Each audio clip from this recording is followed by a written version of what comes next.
Welcome to the Cash Flow Guys podcast. Join Tyler and his team as they unlock the secrets to achieving financial independence through wealth-building strategies inspired by Robert Kiyosaki and other thought-provoking leaders. Learn to build leveraged streams of cash flow that land in your pocket and improve your quality of life. Gain access to cutting-edge ideas that will increase your productivity and streamline your success. Find out how to supercharge your retirement plan so you won't have to retire with a pay cut. You can escape the rat race. Are you ready? It's time to Learn to Earn with Tyler Sheff.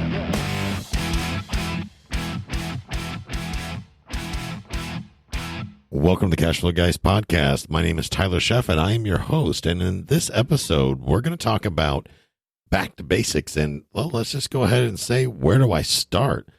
This is a common question. I get this one a lot. And, you know, I just got that question actually today. I was talking to one of my people that listen to the show, and they said to me, Tyler, you've really never discussed where to start. I'm like, wow. You know, I actually had to go back and look and think about that. I'm like, for a second, thinking that there's no way. I know I covered that, right? You would think, and I've lost track how many episodes I have now. How could I possibly miss that very important thing? There's no way I could have overlooked that, right? Of course I've covered that. I've done 126 episodes. How could I not have covered where do I start? Well, guess what? After looking at all 126 episodes, before I recorded this episode right now, guess what I forgot to do? Cover where do I start? So let's go ahead and kick off. You know, for me, it came down to investor identity. I started all the wrong way. I didn't have a plan. I didn't have anything. I went back and listened to episode 3 of the podcast, episode 003, that talked about investor identity. Now, if you want to go back and listen to that, I suggest you do, because even though I like to apologize for the first 9 episodes of the Cash Flow Guys podcast, that was actually a pretty good episode, I got to say. Ignore the commercials. I'm still with Future Home Realty, if it matters. Great company, awesome broker, the whole other story. But that's not why I'm here today. I want to talk about where to start, where to begin. How do we get this bad boy kicked off? Because I taught you all kinds of other stuff except for the basics. So let's go ahead and hit that early on. That first step and go into it. All right. Let's talk about, well, first of all, what's my strategy is what a lot of people come up to. I'm going to flip or wholesale until I can buy and hold. Well, I think you're getting a little bit ahead of yourself there. I really do. And that's what a lot of people tend to do is they run out and try to solve that problem. It's like they're already working on the exit strategy or, you know, the specific type of identity they're going to be before they've even really figured out what fits for them. And that really comes down to, first of all, figuring out what is your investor identity and what's the best way to do that. A lot of people ask me this, and I tell everybody the same thing. There's a set of purple books out there. It's called the Rich Dad Education Series. Now, I will say this. There is a company out there that bought the Rich Dad name that sells education. I know a lot of you hear about the $100,000 Rich Dad programs and all that. That is not Robert Kiyosaki, by the way. That is a company that Robert Kiyosaki sells his name to, he leases his name to. They market under Rich Dad. But it has nothing to do with Robert Kiyosaki, first of all, except for the fact that they use his name. So don't get the two confused. I'm not endorsing some $100,000 guru program, not at all. My point is, the purple books that I've read cover to cover, there's a series of about 10 of them. And if you go, I believe it's richdad.com. You go to richdad.com, that is the Rich Dad website, and you go to the store where it says store and then books. You will see a list, basically it's a link to their Amazon page of all of Kiyosaki's books and all of the Rich Dad Advisors books. These books are the game changer, ladies and gentlemen. These are the books starting with Rich Dad, Poor Dad, moving on to Cash Flow Quadrant, then moving on to, and I know I'm going fast, but don't worry, it'll be in the show notes, the ABCs of real estate investing. Maybe it won't be in the show notes. I'll forget to type it out. Anyway, the ABCs of real estate investing, the advanced guide to real estate investing. Both of those books, the ABCs and the advanced guide, were written by Ken McElroy. who is the Rich Dad Advisor, and he is basically the guy that goes out and sources opportunity for Robert. The guy's frankly a genius. I've met him a couple times, had lunch with him. Great guy, really personable, multimillionaire, just an amazing individual. Great guy. Shout out to Kenny if he's listening to this. But anyway, I would start right there, ladies and gentlemen. Start right there. Get through that Rich Dad series. I know some of you may have read Rich Dad, Poor Dad, or you may have read Cash Quadrant, or maybe you read Second Chance, which Second Chance, boy, that's a game changer. If that one won't keep you awake at night, I don't know what will, but start there. Please don't buy any education until you've read those books.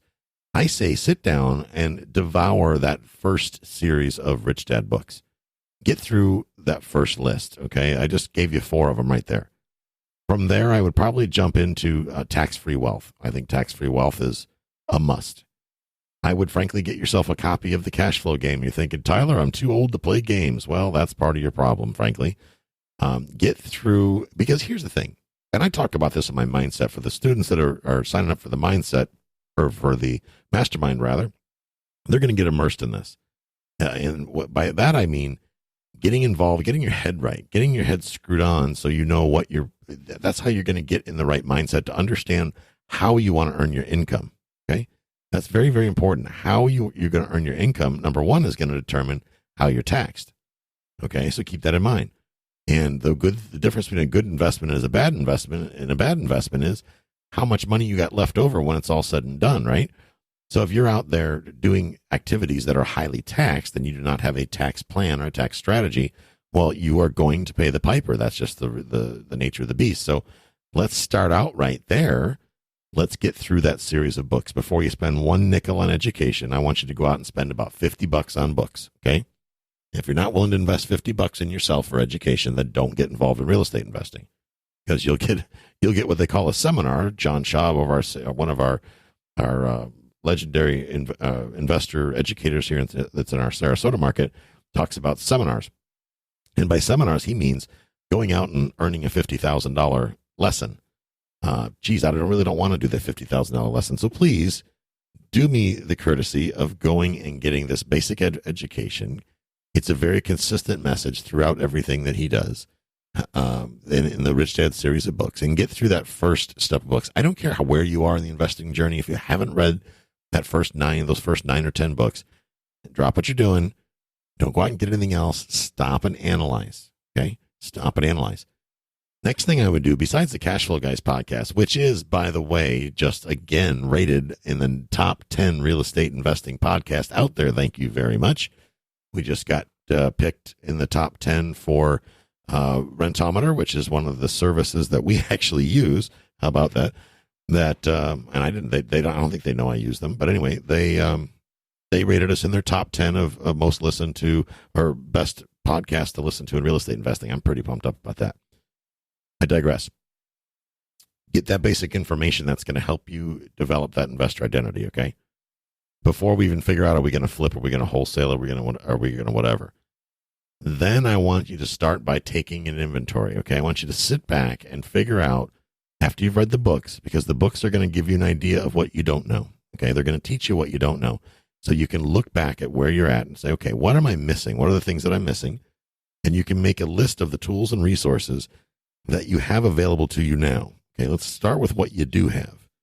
And this is exactly what I do in the mastermind, folks. I sit people down in the first week. We go into mindset. We go deep into mindset. Before the mastermind even kicks off, we go into mindset. And I get you guys thinking about getting your creative juices flowing, thinking about what makes sense for you, right? Thinking about what it takes to get started, where you want to end up, right? We're going to begin with the end in mind. Then we're going to go into taking that personal and then the financial inventory. What tools and resources do I have available? Part of that, ladies and gentlemen, is money. And that is your money or somebody else's. That's cash on hand, right? Do we have cash in the bank we're going to use to invest, or are we going to use IRA funds? And for those of you who don't know what an IRA is, it's an individual retirement account. Are you going to use IRA funds? And with that, are you going to use your IRA funds or somebody else's IRA? And some of you thinking, somebody else's IRA, have you lost your mind? No, absolutely not. Are you bankable? Okay, can you go to the bank and apply for a mortgage? And does the type of asset that you plan to purchase, is it bankable? In other words, will a bank loan money on that type of asset? Does that make good sense? Think about that for a second, okay?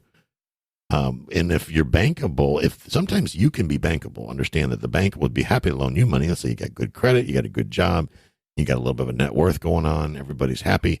But then you go buy a property or try to buy a property and the bank won't loan money on it because it needs a lot of work, or it's non-conforming property or something like that, or it's in a bad neighborhood. There are times, quite often, that the banks will say no to these type of situations. They're not going to, a lot of times, let you get a lot of the fixer-uppers unless you do something like take a FHA, what they call a 203K rehab loan, which I'll be honest with you, mortgage brokers don't like to do because they're a pain in the butt.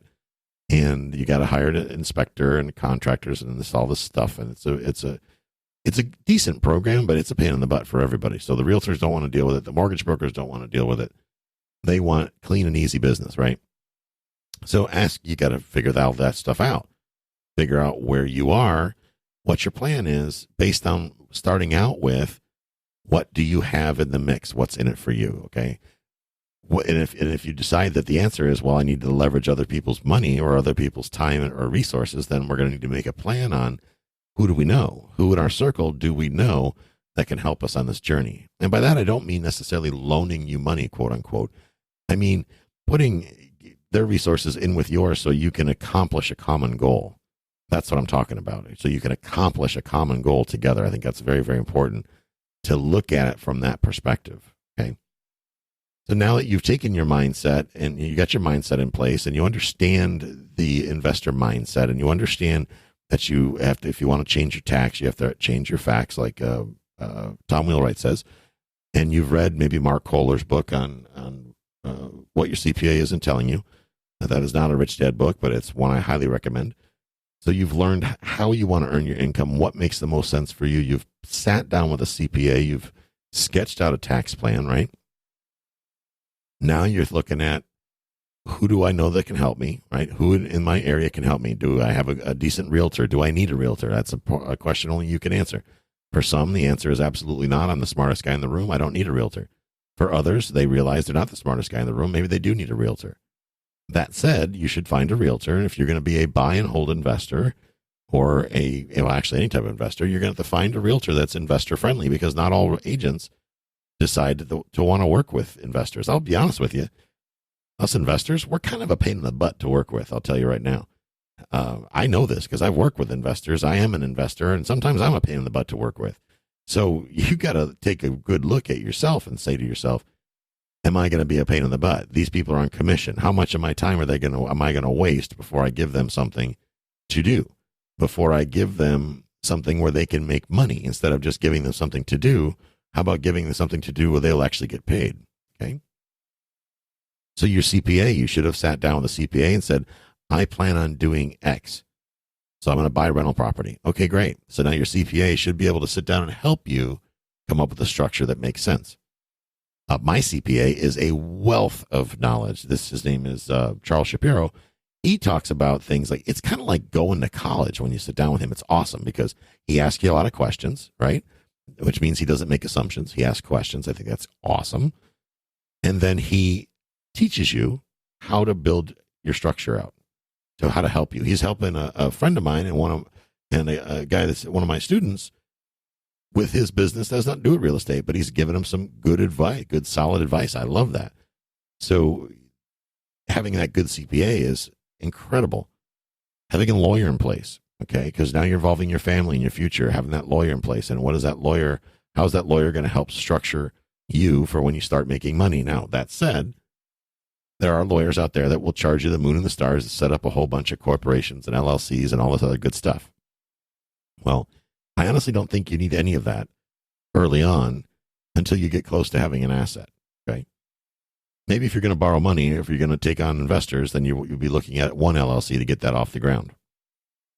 But otherwise, don't get all caught up in buying and getting all kinds of LLCs and entities and structures and blah, blah, blah. None of that really matters, folks. Right now, let's just focus on getting you learned up, as they say. Let's get you educated, right? Let's get you firing on all cylinders. So you got a plan, you got the team in place, you got a little bit of education behind you, you understand kind of where you're going with this whole thing. And now it comes to who can help me as far as sourcing opportunity. Well, remember I mentioned the lawyer? Remember I mentioned the CPA? Remember I mentioned the realtor? Do you realize those are all lead sources? People come to realtors with problems. People come to CPAs with problems like, oh my God, the government's coming to take everything. I didn't pay my taxes type of problem. Or I'm losing my shirt in my lemonade stand problem. The CPA knows about it. Maybe he can refer you. Maybe the attorney can help refer you to probates or lawsuit settlements or accidents or whatever, where people may want to liquidate their real estate. Okay. Wholesalers. There are some good ethical wholesalers out there. Not a lot in my market. There's a few, but not a lot. There's a lot of bottom feeders, so be careful when you're dealing with wholesalers. Remember, they don't have a license. They don't have anybody regulating them. They're just kind of loose cannons out there. Not to say that that's for all of them, but the good ones know who they are, and the bad ones also know who they are. So just ask around before you do business with somebody. Ask around. Ask several people, not just their friends who they're hanging out with. Ask around to other people that have done business with them before and actually done deals with them, and find out what the situation is with them. I won't go deep into that, but just be careful who you're working with. Do you hire a mentor or a coach? Well, there's two opinions. There's actually three opinions: yes, no, and maybe. Some people respond very well to coaching. Other people don't. That said, there are a lot of coaches out there that are terrible, and there are a lot of coaches out there that are great, and there are a lot of coaches that are in between. I can tell you that I've learned a ton coaching myself. Coaching was not something I had any plan on doing. I'm just a guy that wants to buy small to medium-sized apartment buildings and go ride my jet ski. That's really what I wanted to do. And I didn't plan on getting into coaching, but when I launched the podcast and I started getting more popular and talking in front of groups, people started coming out of the woodwork saying, please coach me. Well, I fought it off. And then finally I realized there are so many coaches out there doing a terrible job. I kind of feel it's my responsibility because I can do a good job and I can help people get financially free. I can teach people to do exactly what I've done to get financially free. It's not rocket science. It just takes a step-by-step methodology, and it takes I'll be honest with you, one heck of a lot of action.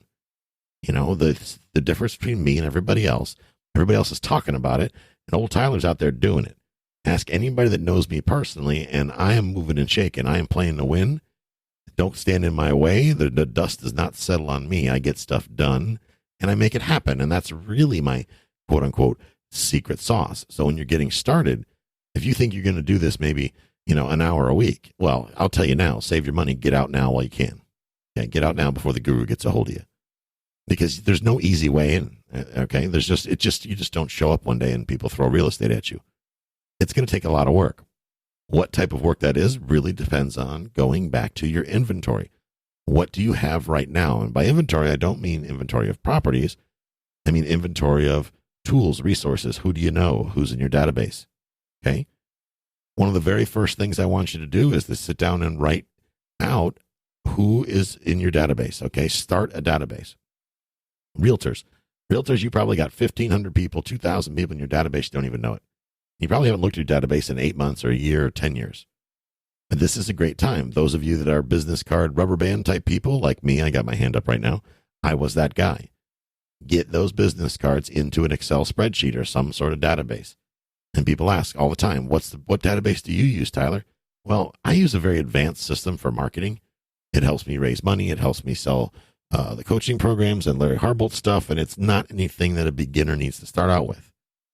But there are very elementary, very basic things. One of the best ones out there, just to help keeping in contact with people, is Realty Juggler. It's built for realtors, but it's really easy to work with. There's another one called Lion Desk. Realty Juggler is like $100 for the year. But I'm here to tell you, an Excel spreadsheet is free. And I would start there and get diligent of every time you meet somebody new, you should have their name, email, and first and last name, and a little synopsis of what you talked about. That will help you remember what you talked about. And keep good notes. I don't care if you use 3x5 cards. I don't care if you use a Post-it note on your mom's refrigerator. It doesn't matter as long as you're keeping track of the information and it's in a neat or organized fashion. Some of you are going, oh, no, I can't be neat and organized. But seriously, you got to get organized with your stats, with your people, with your database, and know where you're at and who you can talk to. When you need a plumber, or you need an attorney, or you need an IRA administrator, it's nice to be able to go one place and have all that information. And one of the ways that I've been successful is I give other people referrals getting started. When you meet somebody and you think they're awesome and they've done good work for you, refer them out. Think about it. You scratch their back, they'll scratch yours. That's a great way to get started. So that's a great origin story. You get in there and, like, for example, I met Charles is like the third CPA I've had. Not that the other CPAs were bad. It's just that I decided that I wanted a CPA that had a local presence for me because I do a lot of education, a lot of free stuff out in the community. And I wanted a CPA by my side in person when I was out doing that. And Charles Shapiro happens to be the perfect guy for that. He's personable. He's a great guy. He's got a good personality, makes people laugh, blah, blah. He's honest, which I love about him. And he has no BS. So I keep him on my right hand. He's a good friend of mine, and he helps me through a lot of things. So that's a good thing. One of my dear friends is my real estate attorney, Sean Yesner. Great guy, awesome guy. Never gets excited, right? Keeps everybody in the room calm. It's outstanding. Slow and steady wins the race. He's just even keeled, even tempered, never overreacts. That's a great attorney to have. You don't want some attorney that's going to try to drag your butt into court every 5 minutes. That's going to get expensive, ladies and gentlemen, let me tell you. And my guy's not that way. That's why he's on my team. I've got different attorneys for different things. So think about that. So that's kind of a summary of the things you should be thinking about. Let's get you started on that first series of books. And what I've done is I've put together a short list. If you go to my website, okay, cashflowguys.com, and over on the right, you'll see a little tab that says free resources. If you click on free resources, I've got some new things in there, by the way. I've got some giveaways. So all kinds of good stuff in there for you. But down towards the bottom, there's a little tab that says books. So when you click books, that will take you over to a basic book list. Some of the books that I love, many of them are in the Rich Dad series. So get started with those books. Get started right away. If you want to know more about the mastermind, and you really want to take things to the next level and get started, and you want to be held accountable. See, the mastermind's about holding people accountable. It's about getting in the right mindset. It's about getting financially free. It's not about getting rich quick. But if you're interested in that, go to mailboxmoneymastermind.com. That's, once again, mailboxmoneymastermind.com. If you go there, you can click to schedule a call with me if you want to talk to me directly about the course. You want to give questions and answers, and you want you and your spouse to get on the phone, whatever you want to do. You want to just sit down and kind of hash out a plan for yourself. Go over to that landing page, mailboxmoneymastermind.com, and just get on my calendar. Let's get on the phone and chat and see if we can help you get started in the right direction. So, ladies and gentlemen, I'm going to wrap it up right there today. I want to see what kind of action you're taking on the books. Let's get you through these books. I think they're going to give you a huge amount of help. So let's go ahead and get started on these books and get your learning going, get headed in the right direction. I always give everybody, if you go to cashflowguys.com/ask Tyler, that'll give you a free phone consultation with me. If you want to get on the phone, kind of hash things out, help you kind of get sorted, and there's things that are maybe personal to you that you want something unique that I haven't covered, or things that are a roadblock to you, then let's get on the phone. Let's talk about that. Let's get you financially free. It's that time. It's 2018. Enough of punching that clock. Let's get you financially free. Let's get you not depending on anybody else for your retirement. And let's start living life now. So we'll go ahead and wrap it up there, folks. I appreciate you coming out this week, and I look forward to talking to you next week. This concludes today's episode. You don't have to wait till the next episode to learn to earn. Head over to cashflowguys.com and contact Tyler and his team for more powerful tips and ideas so you can start generating multiple streams of income and escape the rat race.